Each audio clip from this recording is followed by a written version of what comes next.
PSEKP, selamat datang di PSEKP Talks, podcast yang membahas isu-isu pertanian dengan santai tapi berbobot. Bersama saya Rizka Nur Hafiza. Di episode kali ini kita akan membahas satu topik ya yang sering jadi perdebatan. Banyak dari kita mungkin sering dengar nilai tukar petani atau NTP, atau ada juga NTUP, nilai tukar usaha petani. Tapi, apa sih sebenarnya makna dibalik dari NTP dan juga NTUP ini? Dan apakah betul NTP ini menjadi cerminan dari kesejahteraan petani di lapangan? Hari ini kita akan bedah bersama dengan analis kebijakan, mulai dari konsep dasar dan juga pembahasan inti. Bersama saya sudah hadir hari ini ya, Dr. Sumedi ya. Beliau merupakan analis kebijakan dari Pusat Sosial Ekonomi Kebijakan Pertanian Kementerian Pertanian. Selamat datang Bapak Dr. Sumedi. Terima kasih Mbak Rizka, selamat pagi. Selamat sehat. Pagi. Sehat, Bapak sehat Pak? Alhamdulillah. Iya, walaupun ini nanti tanyanya nggak pagi ya Pak. Oh iya. Kita ucapin selamat pagi aja. Iya. Bapak, saya panggil Bapak apa nih enaknya, Dr. Sumedi atau Pak Sumedi aja? Pak Sumedi aja. Pak Sumedi aja, oke. Pak, kita kan bicara soal NTP dan juga NTUP ya Pak ya. These two terms sebenarnya buat saya sebagai seorang yang backgroundnya bukan agriculture ya Pak, ini agak sedikit sulit dipahami secara singkat. Sebenarnya NTP itu apa sih Pak maknanya? Ya, terminologi NTP itu sebenarnya kan satu indikator yang dihasilkan oleh Badan Pusat Statistik ya, yang secara reguler setiap bulan dihasilkan itu sebenarnya rasio dari indeks harga yang diterima oleh petani dibandingkan dengan rasio dari indeks harga yang dibayar. Nah, NTUP dan NTP itu sebenarnya mirip, hanya pada cakupannya. Kalau NTP itu secara keseluruhan terhadap semua barang yang dibeli oleh petani. Kalau NTUP itu hanya terkait dengan input produksinya. Nah, ini sebenarnya menunjukkan term of trade ya. Jadi nilai tukar ya, daya tukar dari produk yang diproduksi petani dengan produk yang dibayar oleh petani tadi dalam bentuk indeks harga gitu. Harga, kita bicara soal harga. Indeks dalam bentuk harga. Indeks, berarti is it score, nilai, atau mungkin bisa dipahami sebagai harga aja nih yang diterima petani? Agak beda. Kalau indeks harga itu sudah dikonversi dengan volume yang dibeli ya, dan juga dikonversi ke dalam tahun dasar tertentu ya. Sekarang kita menggunakan tahun dasar 2018 ya, BPS mengeluarkan seperti itu gitu. Tahun dasar ini berarti sudah disepakati ya Pak ya, 2018? Iya, biasanya dia diupdate secara reguler untuk menunjukkan bahwa kondisinya lebih mendekati ke realitas. Jadi kayak sekarang tahun dasarnya belum berubah ya, masih 2018, tapi BPS saat ini sudah melakukan survei biaya hidup tahun 2022. Kemungkinan nanti akan diupdate ke tahun dasarnya 2022 agar lebih mencerminkan kondisi yang sebenarnya begitu. Oke. Jadi kalau misalnya Bapak sendiri nih, Bapak seorang analis kebijakan, kan kita sering dengar ya Pak, NTP ini kesejahteraan petani ini menggambarkan kesejahteraan petani. Bapak agree with that? Ya, saat ini memang kalau kita lihat di indikator RPJMN ya, dari Renstra Kementerian Pertanian juga 2019, 2024 dan kemudian 2025, 2029 itu kelihatannya masih tercantum NTP sebagai salah satu proksi ya dari kesejahteraan petani. Tapi sebenarnya kalau menurut saya pribadi itu kurang tepat ya, karena banyak faktor di situ gitu. Karena pertama pendapatan petani ya itu selain dipengaruhi oleh harga, itu juga dipengaruhi oleh volume produksi. Nah, kalau dari lihat formulanya NTP, baik NTP maupun NTUP, itu faktor perubahan produksi itu nggak masuk, karena dia tetap menggunakan produksi tahun dasar, sehingga dinamika kedepannya itu hanya dipengaruhi oleh fluktuasi harga. Nah, fluktuasi harga ini kan sangat tergantung banyak faktor ya, baik supply demand maupun dari kondisi eksternal seperti itu. Jadi tidak secara baik ya dapat mencerminkan kesejahteraan. Menurut Bapak sendiri nih, kalau misalnya kita memahami bahwa NTP itu kesejahteraan petani, walaupun Bapak tadi bilang nggak sepenuhnya gitu, nggak sepenuhnya mencerminkan kok. Tapi apakah kalau pemahaman orang nih soal NTP, kalau NTP-nya naik, kesejahteraan petani naik gitu, itu menurut Bapak benar nggak sih? Belum tentu. Oh, belum tentu ya. Ambil contoh misalnya ya, sekarang padi ya, padi itu kan untuk NTP untuk subsektor tanaman pangan itu cukup besar porsinya. Jadi misalnya petani padi pada saat harga padi tinggi naik itu NTP padi akan naik, ya, NTUP juga akan naik seperti itu untuk padi gitu misalnya, untuk tanaman pangan. Nah, tetapi kejadian itu biasanya terjadi pada saat paceklik, pada saat panen berkurang. Tidak banyak petani yang mengalami panen pada saat itu. Nah, artinya yang mendapatkan manfaat atau keuntungan dari penaikan harga itu adalah petani yang saat itu panen. Padahal sebagian besar mungkin nggak panen, kan nggak dapat keuntungan dari kenaikan harga itu, satu ya. Nah, padahal mungkin pada saat itu sebagian petani malah justru beli beras gitu kan. Kenapa tuh Pak? Ya kan stok di rumah udah habis gitu kan. Gitu ya. Iya, beli beras, malah justru pada saat itu sebagian petani mungkin tidak lebih sejahtera, malah lebih mereka juga kurang menanggung gitu ya, beban lebih berat begitu kira-kira. Satu itu. Tetapi misalnya saya ambil contoh yang lain, kasus yang lain, misalnya pada saat krisis moneter waktu itu, nilai tukar kita turun, harga produk ekspor perkebunan utamanya itu naik, ya naik. Semua petani yang saat itu menghasilkan tanaman perkebunan, baik karet, kopi, kemudian kelapa sawit dan seterusnya, mengalami booming, kenaikan harga. Mereka lebih sejahtera, NTP-nya naik memang gitu. Nah, artinya tergantung faktor yang menjadi penyebab ya. Kalau itu fluktuasi produksi yang menyebabkan kenaikan harga, itu barangkali hanya sebagian kecil yang mengalami peningkatan pendapatan akibat NTP yang naik gitu. Tapi kalau itu terjadi karena faktor eksternal, misalnya karena permintaan ekspor gitu ya, atau karena tadi nilai tukar, barangkali hal seperti itu sebagian besar petani kita mengalami peningkatan kesejahteraan. Nah, lagi yang kedua, sumber pendapatan petani itu tidak hanya dari usaha tani. Ya kan? Sekarang dengan tren katakanlah kecenderungan penurunan skala penguasaan lahan, maka porsi pendapatan yang bersumber dari usaha pertanian itu semakin kecil, makin turun. Nah, artinya ada sumber-sumber lain yang menjadi sumber pendapatan tadi yang menjadi sumber daya beli petani itu tidak dipengaruhi oleh dinamika pertanian, gitu. Apakah dia di usaha, apakah dia di perdagangan, misalnya seperti itu nggak terpengaruh oleh NTP tadi atau NTUP tadi. Berarti NTP ini this is not the only one indicators for seeing the welfare of farmer ya Pak? Iya, jadi masih banyak indikator lain gitu. Mestinya begitu. Gitu. Jadi nggak sesimpel NTP naik, kesejahteraan petani naik, enggak ya? Belum tentu ya. Tergantung, harus dilihat lebih jauh lagi. Kenapa naik, apa yang naik, siapa yang menerima manfaat dari kenaikan itu dan seterusnya. Nah, kalau seperti itu Pak, NTP ini kan kita bicara soal kesejahteraan petani. Ada indikator-indikator lain yang di Indonesia itu masih juga menjadi bukan problem sih, concern ya Pak. Seperti indeks pembangunan manusia yang kaitannya dengan kemiskinan. Nah, kalau misalnya dikaitkan dengan antara NTP dengan indeks kemiskinan tersebut ya Pak, apakah di realitanya, di lapangannya, NTP itu sejalan dengan indeks pembangunan manusia atau mungkin juga dengan kemiskinan itu? Gitu? Tidak selalu. Enggak selalu ya. Bagaimana tadi saya jelaskan bahwa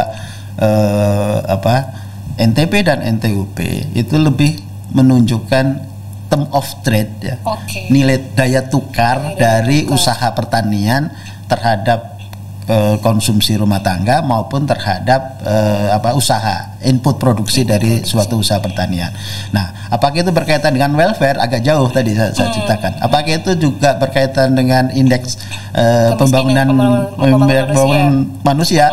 Indeks pembangunan manusia itu indikatornya beda lagi. Itu sangat banyak ya. Ada kesejahteraan dari aspek pendapatan, dari aspek religi ya, aspek sosial, kesehatan dan lain sebagainya. Banyak faktor. Kemiskinan beda lagi.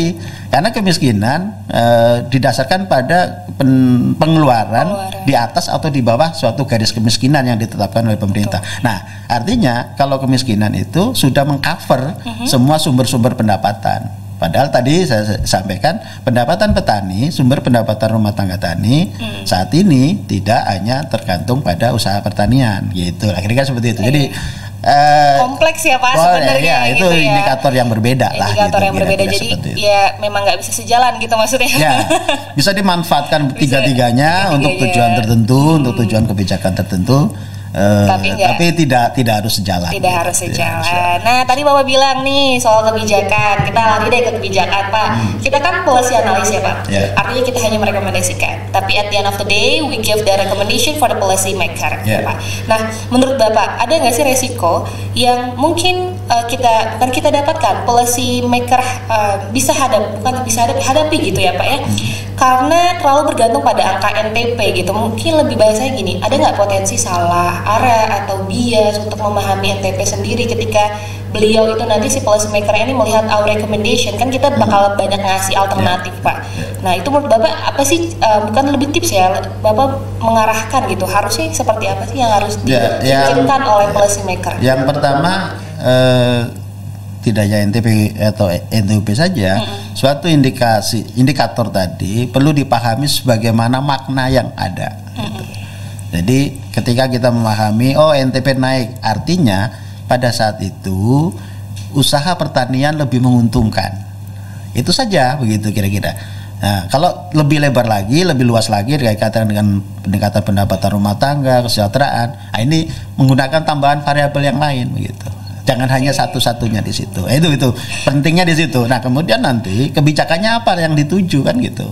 Apakah stabilitas harga itu kan, apakah nanti tujuannya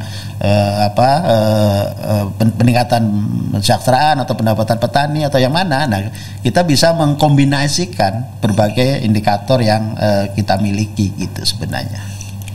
Kalau tadi kita sudah bahas NTP ini kompleks kata Bapak ya, policy maker itu harus melihat banyak variabel, tidak gitu. Single variabel. Ya, single variabel. Jadi tergantung dari akar masalahnya apa nih gitu ya Pak ya. Tapi kalau Bapak sendiri NTP dan NTUP, mana sih yang lebih bijak untuk dijadikan bahan rujukan kebijakan Pak? Khususnya kita fokus ke efisiensi ya Pak dan keuntungan usaha tani. Mana nih di antara dua ini? Kalau arahnya ke usaha tani, usaha pertanian, itu NTUP itu lebih mendekati. Nah, karena di situ dia melihat rasio ya indeks harga yang diterima petani dalam hal ini adalah harga produk pertanian terhadap input produksinya gitu. Nah, kita bisa katakan bahwa kalau NTUP naik berarti usaha pertanian itu lebih menguntungkan dibanding yang sebelumnya. Ya kira seperti itu maknanya gitu. Nah, artinya kalau lebih menguntungkan, kita harapkan petani akan lebih bergairah untuk meningkatkan produksi, lebih bergairah untuk menerapkan teknologi yang lebih baik sehingga produktivitasnya akan meningkat, dan itu nanti dampaknya kan bisa ketersediaan ya hasil pertanian dari sumber produksi dalam negerinya lebih baik gitu kira-kira. Gitu ya. But how biar supaya petani ini bergairah nih, apa lewat misalnya subsidi, kemudian juga ada dorongan nilai tambahnya itu seperti apa sih yang bisa kita lakukan gitu? Ya sebenarnya kalau petani kita kan inginnya nggak neko-neko sebenarnya ya, yang penting harganya stabil kan gitu ya, tidak terjadi fluktuasi yang sangat ekstrim. Walaupun fluktuasi itu juga insentif ya, kalau nggak ada harganya sama juga itu hidup ini terlalu datar kan gitu ya gitu, sehingga ada riak-riaknya gitu. Cuma riaknya itu yang diharapkan yang bisa diprediksi, yang diprediksi sehingga bisa merencanakan usaha dengan baik gitu. Artinya apa? Peran pemerintah di sini ya stabilisasi harga, bagaimana agar pasar itu berjalan dengan baik, tidak ada yang dirugikan, lebih fair begitu ya kira-kira, bargaining power barangkali ya, keseimbangan bargaining power. Ini bisa dilakukan dengan apa? Tadi bisa dengan organisasi petani ya, dengan konsolidasi usaha, kemudian juga dengan kerjasama misalnya kemitraan, kontrak farming misalnya dengan mitra, dengan off-taker begitu, itu bisa lebih menjamin keberlanjutan usaha dan pada level yang menguntungkan begitu. Berarti kuncinya stabilisasi ya Pak? Iya, gitu. Nah Pak, stabilisasi ini tadi Bapak bilang kan dari penguatan SDM lah kalau Bapak tadi sebutkan ya. Salah satu faktor pentingnya. Nah kalau misalnya dari aspek yang Bapak sempat singgung tadi nih, teknologi, gimana Pak? Iya. Usaha pertanian kita kan skala kecil ya, sebagian besar ya. Jadi peningkatan produktivitas itu mau nggak mau tergantung pada teknologi. Saat ini resources kita makin terbatas, lahan makin terbatas, air makin terbatas, SDM juga kan, petani kita aging farmer terjadi gitu misalnya gitu. Nah, artinya apa? Satu-satunya harapan sumber pertumbuhan pertanian kita ke depan adalah teknologi. Teknologi. Kita harus mendorong produksi, penerapan teknologi untuk usaha pertanian kita dengan lebih baik gitu, lebih efisien dan lebih produktif tentunya. Oke.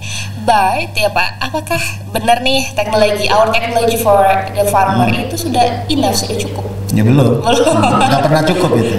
Nggak akan pernah cukup. Karena tantangannya terus berkembang kan gitu ya.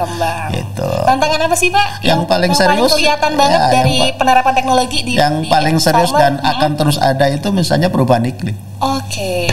Itu unpredictable memang. Iya, itu akan berlanjut terus menerus.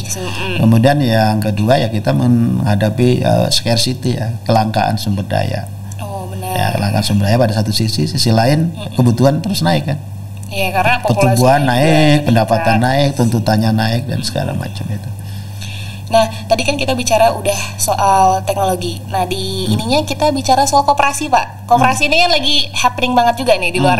Anggarannya luar biasa ya koperasi ya. Nah, itu menurut Bapak gimana nih koperasinya? Iya, koperasi kan salah satu bentuk kelembagaan.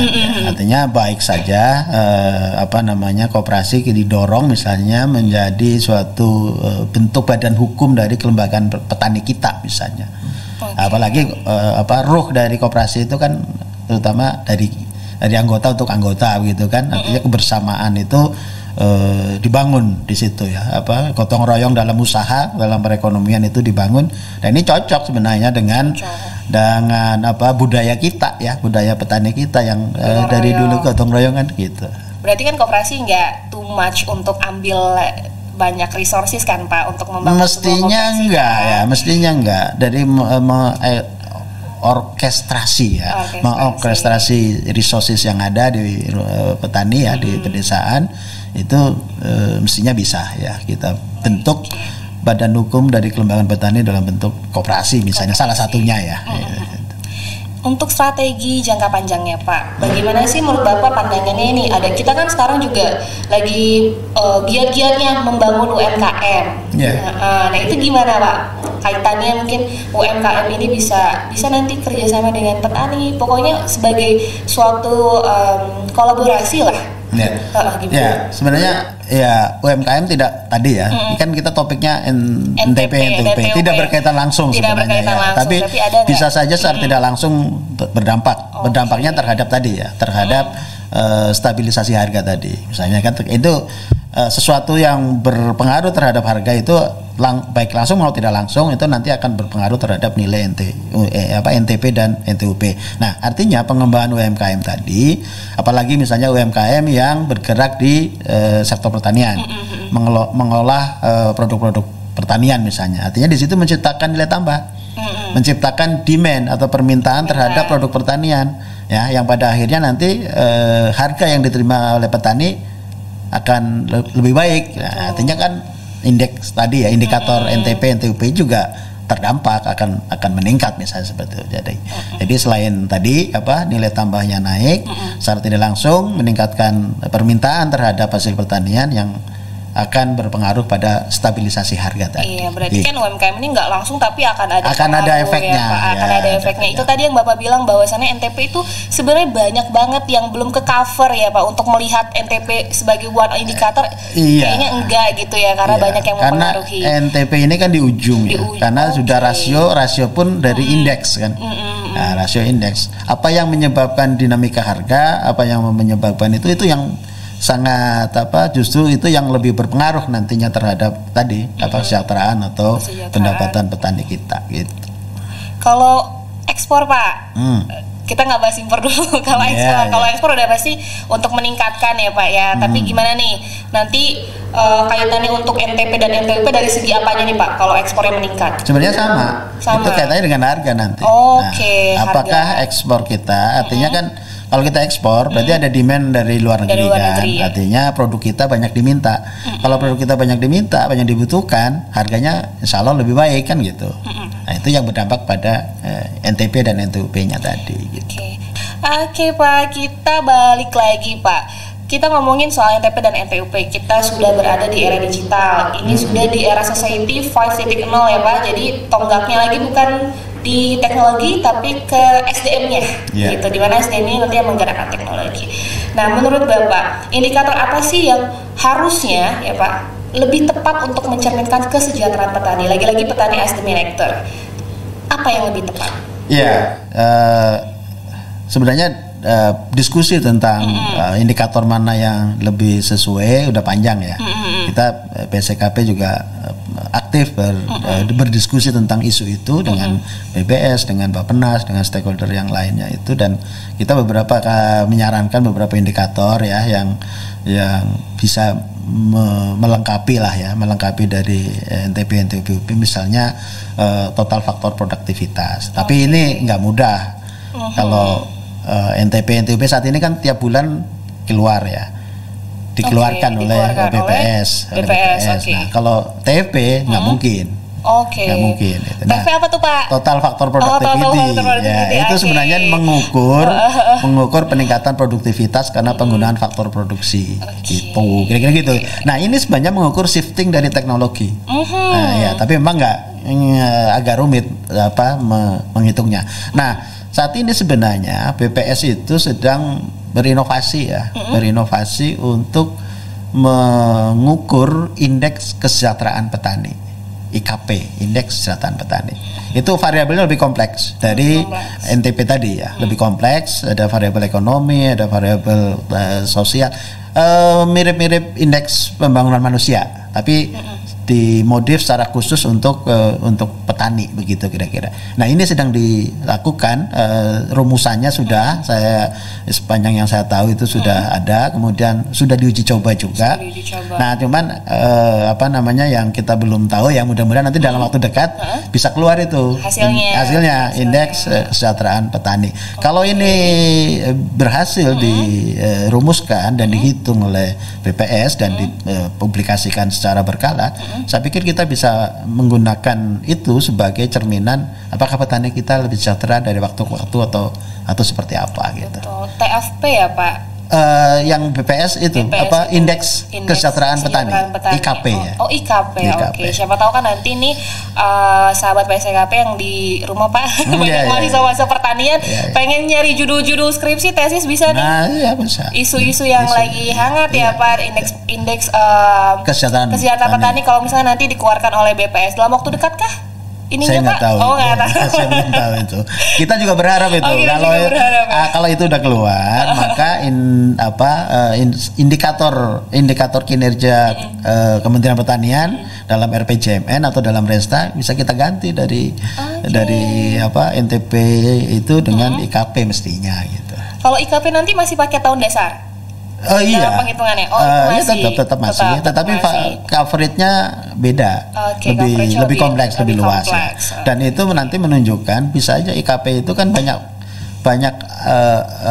akan banyak instansi yang berkaitan dengan variabel-variabel yang berkaitan dengan indeks kesejahteraan. Karena kesejahteraan itu kompleks ya, bisa terkait dengan aspek sosial ya gitu ya, infrastruktur dan lain sebagainya. Jadi bukan hanya Kementerian Pertanian nantinya. Kolaborasi dan sinergi. Kolaborasi dan sinergi.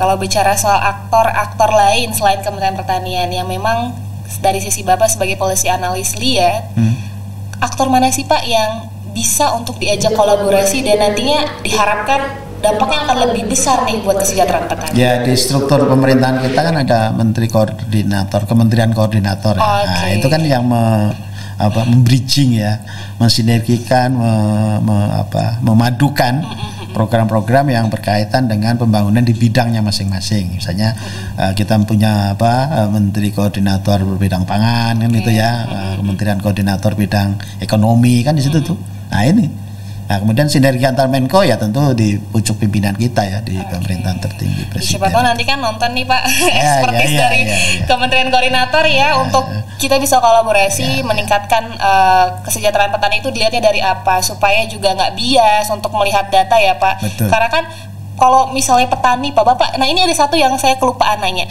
Bapak setuju nggak kalau petani hanya dilihat sebagai angka statistik aja? Cuma statistiknya aja deh, harga produksi meningkat, oke, petani bagus gitu. Atau di luar dari itu petani kan manusia ya, harus kita kita pandang sebagai begini. Kita nggak bisa makan tanpa petani. Oke, ya kan? Nah, artinya kita nggak bijak melihat petani dalam bentuk hanya statistik. As it is gitu. Kita harus posisikan petani kita itu sebagai pejuang, sebagai aktor, sebagai soko guru ya kalau soko guru ketahanan pangan nasional gitu. Artinya kita harus melindungi, memperlakukan dengan bijak dalam posisi yang sangat strategis di situ. Berarti kan di luar dari NTP, NTUP ini kan nilai. Nah, petani lebih dari nilai itu kan ya berarti apa ya? Iya. Kita bicara soal nilai pun nilai nggak kurang tepat ya. Nilai gitu. Itu juga nilai kurang tepat. Berarti kan beyond of that definition, petani itu sangat-sangat esensial buat di Indonesia juga khususnya ya Pak. Di semua negara. Oh di semua negara menurut Bapak.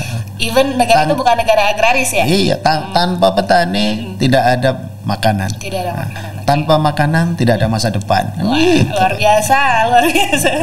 Ngomongin masa depan Pak, boleh kali ya Bapak kasih nanti di kamera sana Pak pesan untuk publik nih Pak, supaya masyarakat luas nih khususnya mungkin ada keluarga-keluarga petani juga yang nonton YouTube kita nanti memahami yang Bapak tadi ucapkan bahwa sebenarnya nggak cuma soal panen kok petani itu. Kesejahteraan petani itu banyak banget. Nah, Bapak mungkin bisa memotivasi lah supaya lebih appreciate terhadap petani. Apalagi mungkin banyak adik-adik yang mahasiswa agriculture nih ragu juga nih untuk meregenerasi petani, and it become our problem juga untuk regenerasi petani kan Pak. Nah, pesan Bapak buat publik seperti apa? Jadi bisnis usaha pertanian itu usaha yang lifetime ya, sepanjang masa gitu.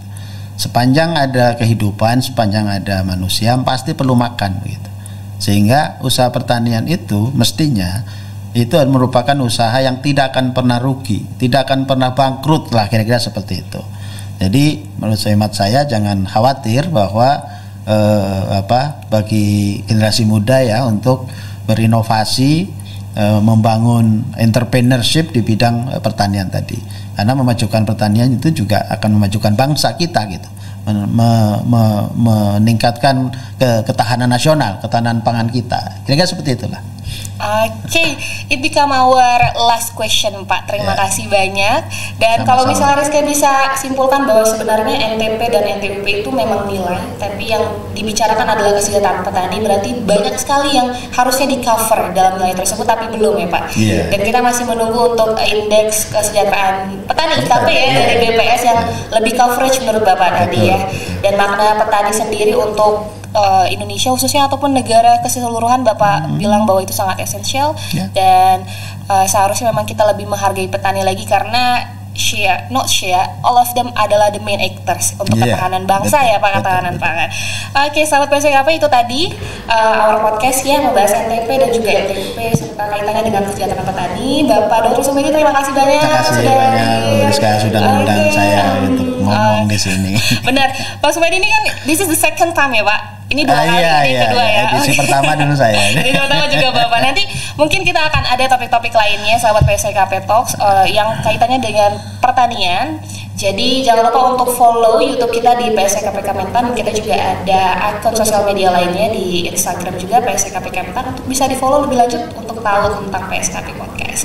Sekian ya Pak, terima kasih. Terima kasih banyak. Terima kasih.